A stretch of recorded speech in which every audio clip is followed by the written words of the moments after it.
Gameplan.com, where football makes sense. I'm Emery Hunt, the czar of the playbook. Bring you our collegesportingnews.com Game of the Week preview between the James Madison Dukes and the New Hampshire Wildcats. Now let's take a look at some keys to victory for both teams, starting with the Dukes.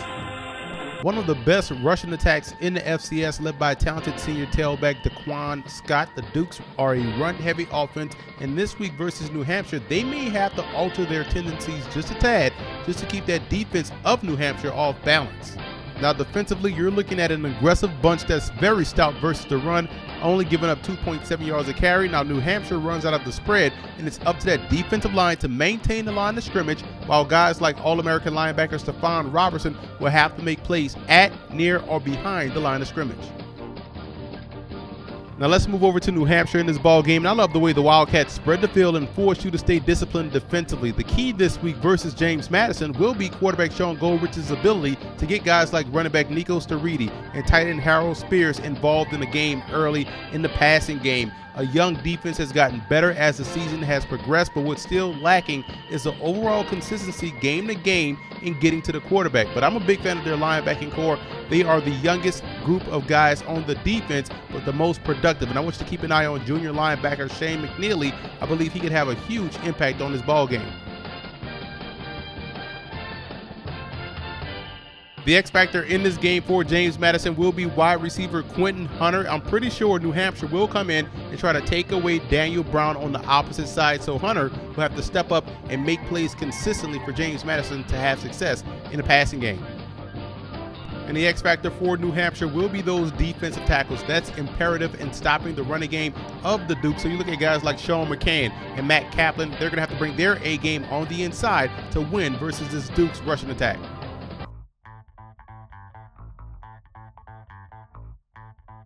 Now here are some coaching points for both teams in this ball game. For James Madison, I will go with more of an inside zone gap belly type plays versus this 4-2-5 defense. I think that's how they can have success running the football. Now they don't throw much, but quarterback Michael Birdsong has to get into a groove early to loosen up that box, so that way Daquan Scott can have more room running the football. And on defense, the backside / weak side defense can't get lazy versus New Hampshire, who will test your discipline throughout the course of the ball game. Otherwise, you're going to find yourself getting gashed both on the ground and through the air.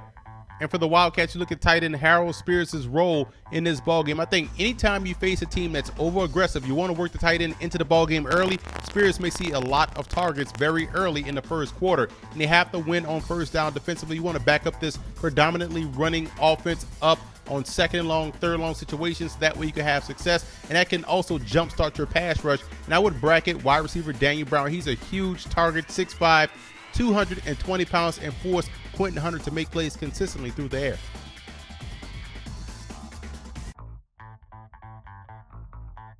Now here are some 2014 draft prospects you want to keep an eye on in this ball game. For James Madison, there's 3 guys I want you to look out for. Stephon Robertson, one of the best linebackers in the country regardless of division.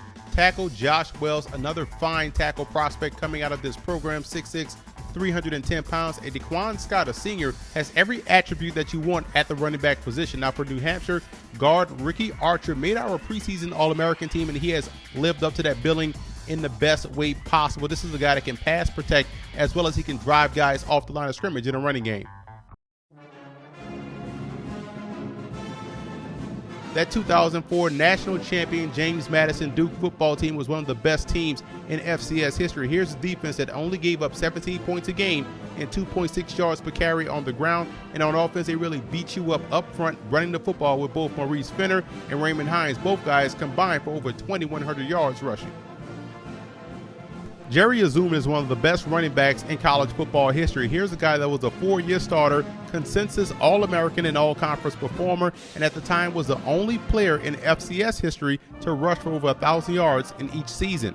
And he saved his best for last as a senior, rushing for over 2,100 yards and earning the Walter Payton Award, which is the FCS equivalent to the Heisman Trophy. And he is still the all-time FCS leader in rushing yards with over 6,100 and all-purpose yardage with over 8,200. I like James Madison in this ball game. This game will be won at the line of scrimmage, and I think their offensive line will do a great job leaning on that defensive front of New Hampshire. And on defense, they're athletic enough to make plays in space. So I like the Dukes to win this one on the road versus a game Wildcat opponent.